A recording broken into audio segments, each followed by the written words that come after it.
चीज़ को किस नज़र से देखते हैं? जनाब 84 में से मैं ये देख रहा हूँ,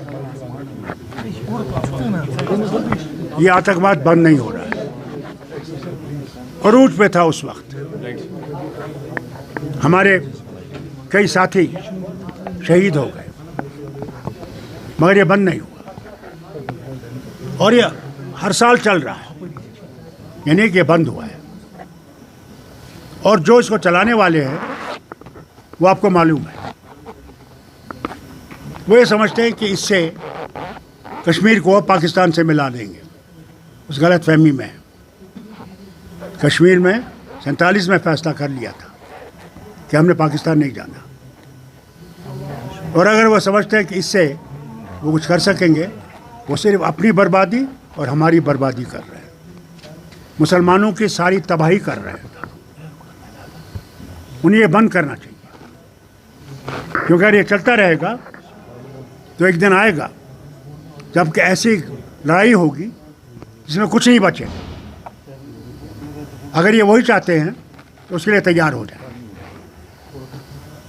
क्योंकि जब पानी उस घड़े में भर जाएगा वो और नहीं बर्दाश्त करेगा तो असर वही होगा। उनको देखना चाहिए कि क्या हो रहा है यूक्रेन में, उन्हें देखना चाहिए क्या हो रहा है शाम में, क्या हो रहा है ईरान पे आजकल, क्या हो रहा है फ़लस्तीन पे, क्या हो रहा है लेबनान में, और किस तरह बर्बादी हो रही है। क्या ये वही बर्बादी चाहते हैं? जो गरीबी है उसको और गरीब करना चाहते हैं। बंद करें, खुदा के वास्ते बंद करें इसको। किस तरह से डॉक्टर साहब, अगर सिक्योरिटी पॉइंट ऑफ व्यू को लेकर बात करें, we have seen large number of, जो ये चला रहे हैं उनको सोचना चाहिए, ये उनको सोचना चाहिए। सरकार को क्या करना चाहिए इसको? जो वो जानते हैं। डॉक्टर साहब अभी देखा जाए तो मैक्सिमम जो मीटिंग्स होती है एलजी के साथ, या जिसमें हम सिक्योरिटी पॉइंट ऑफ व्यू को लेकर देखें, मैक्सिमम उमर साहब को अभी तक उसमें शामिल नहीं किया गया, जिस पर तनकीद की जाती है। इस पर आपका देखिए सेना, एलजी जो है वही इस वक्त कमांडर है, सब उन्हीं के पास है। उमर साहब यहाँ नहीं थे जब इन्हें मीटिंग वो दिल्ली में, वो ये कहना कि उनको नहीं बुलाया ये गलत बात है। अगर दूसरी दफ़ा ये मीटिंग बुलाएंगे उमर साहब ज़रूर होंगे, क्योंकि वज़ीर आला है। सर, आज जो प्रोटेस्ट हुआ इंजीनियर रशीद का, उसमें दरबार मुँह को लेकर बात की गई, तो आप किस बात की बात की गई?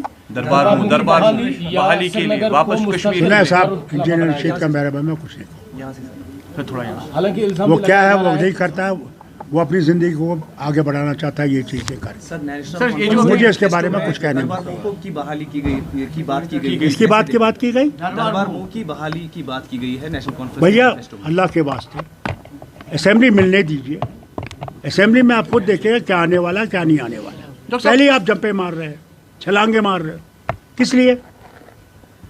डॉक्टर साहब, जिस तरीके से पहले इलेक्शंस बड़े पीसफुल है, चाहे वो पार्लियामेंट्री असेंबली, उसके बाद सारी चीज़ें नॉर्मल चली, after covering your amendments with the government, उसके बाद हमने देखा कि लगातार स्ट्राइकिंग। क्यों इससे पहले नहीं हुआ? क्या जम्मू में नहीं हुआ, सांबा में नहीं हुआ, वो रियासी में नहीं हुआ?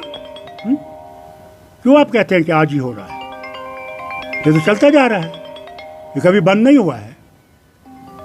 और ये समझे कि ये बंद हो रहा है, नहीं बंद हो रहा है। और करने वाले आपको पता है कौन है, उन्हें इसकी तरफ देखना चाहिए। आपको लगता है शिफ्ट हो रहा है? आप जम्मू के बाद कश्मीर में ऐसे हमले हो रहे हैं जिसमें भैया क्यों घबराती हो? हमले होते जाएंगे, हम भी इनका मुकाबला करते जाएंगे, कोई घबराने की बात नहीं। मैं कभी नहीं घबराया हूँ, डॉक्टर साहब मेरे वक्त में इतना इससे ज़्यादा था, मगर मैं कभी घबराया नहीं, मुकाबला किया और इंशाल्लाह आगे में मुकाबला करेंगे, इनके दांत खट्टे करेंगे इंशाल्लाह, घबराइए मत। डॉक्टर साहब एक सवाल, क्योंकि सीएम साहब के दिल्ली दौरे को लेकर भी कई तरह के बयान सामने आ रहे हैं। मैं उसके बारे में कुछ नहीं कह सकता, ये सीएम जानता, मैं नहीं जानता। डॉक्टर साहब इसका मुस्तकिल हल क्या? मुझे इससे कोई ताल्लुक नहीं है, वो चीफ मिनिस्टर है, उनकी मुलाकातें होंगी, वो करेंगे। क्योंकि दफ़ा 370 और 35 से मौजू बन गया था इलेक्शन कैंपेन। भाई अल्लाह के वास्ते क्यों आप ऐसी चीज़ें कर रहे हैं? जिसे फारूक अब्दुल्ला को मत पूछिए, असेंबली का इंतज़ार कीजिए। अब असेंबली आ गई, उसमें देखिए क्या होता है। चलिए, अल्लाह हाफ़िज़।